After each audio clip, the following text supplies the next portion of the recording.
প্রিয় গৌরজন, আশা করি সবাই ভালো আছেন। গত পর্বে আমি দেখিয়েছিলাম প্রয়াত লোকনাট্য গবেষক কাজী শাহেদ হোসেন দুলালের কর্মজীবন ও সংসার জীবন যেখান থেকে শুরু করেছিলেন সেই স্থান। আজ আমরা যাব প্রয়াত লোকনাট্য গবেষক কাজী শাহেদ হোসেন দুলাল যেই পথ দিয়ে পুঠিয়া বাজারে যেতেন এবং যেখানে তিনি সব থেকে বেশি বসতেন সেই স্থানে।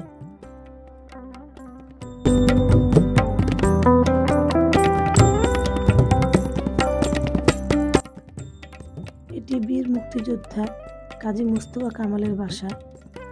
তিনি প্রয়াত কাজী শাহেদ হোসেন দুলালের বড় ভাই।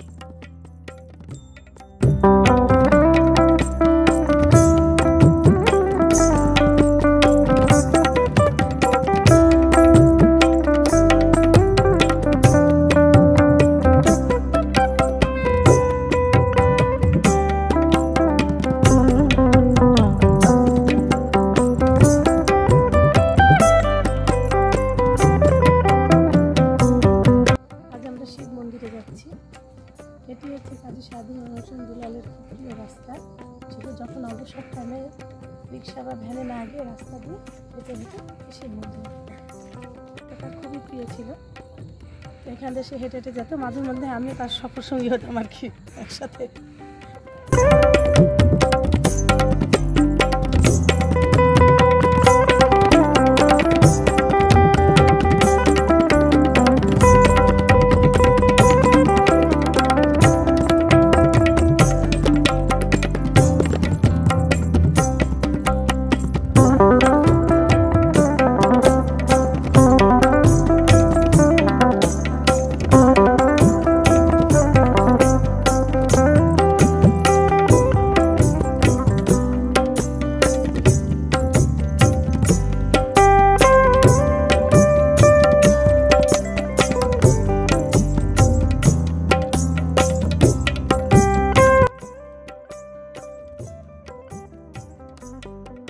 দূরে যে মন্দিরটি দেখছেন সেটি পুঠিয়া পাঁচানী রাজার পঞ্চরত্ন শিব মন্দির।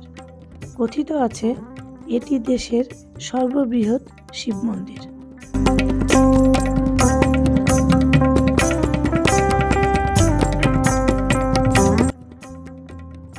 এই স্থান থেকে তিনি আমাকে মন্দিরটি দেখাতেন এবং বলতেন, দেখো কি অপরূপ সুন্দর মন্দিরটা।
you.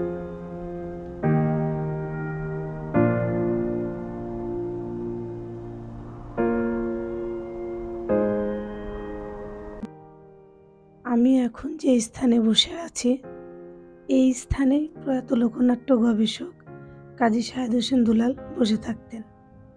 তিনি এখানে বসে পুঠিয়া থিয়েটারের ও গ্রাম থিয়েটারের বিভিন্ন কর্ম সম্পাদন করতেন। তার পরিচিত অতিথিরা আসলে এই স্থানে বসে গল্পে মেতে উঠতেন। এই স্থানটি তার খুব প্রিয় ছিল। মাঝে মাঝে আমাকেও নিয়ে আসতেন এবং এই স্থানে বসে আমরা দুজনে গল্পে মেতে উঠতাম।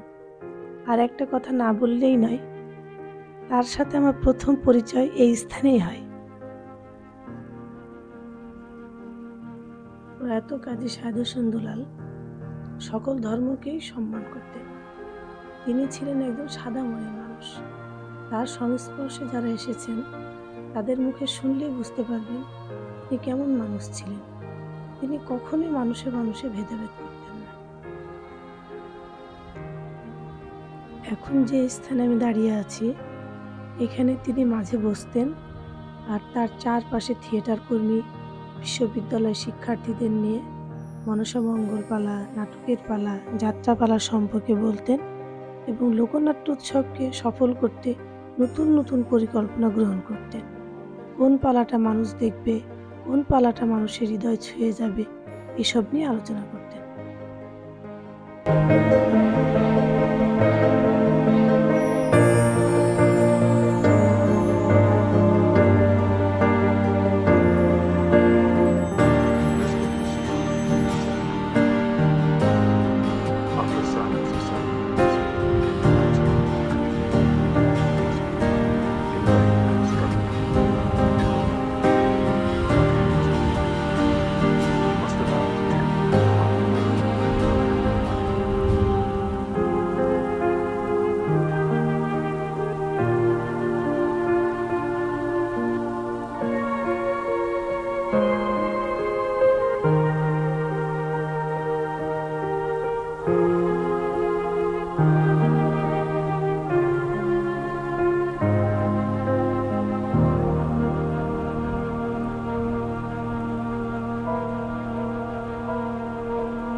আজ এই পর্যন্তই। আগামী পর্বে দেখা হবে প্রয়াত লোকনাট্য গবেষক কাজী শাহেদ হোসেন দুলালের স্মৃতি বিজড়িত কোনো এক স্থানে। সেই পর্যন্ত ভালো থাকবেন, সুস্থ থাকবেন। ধন্যবাদ।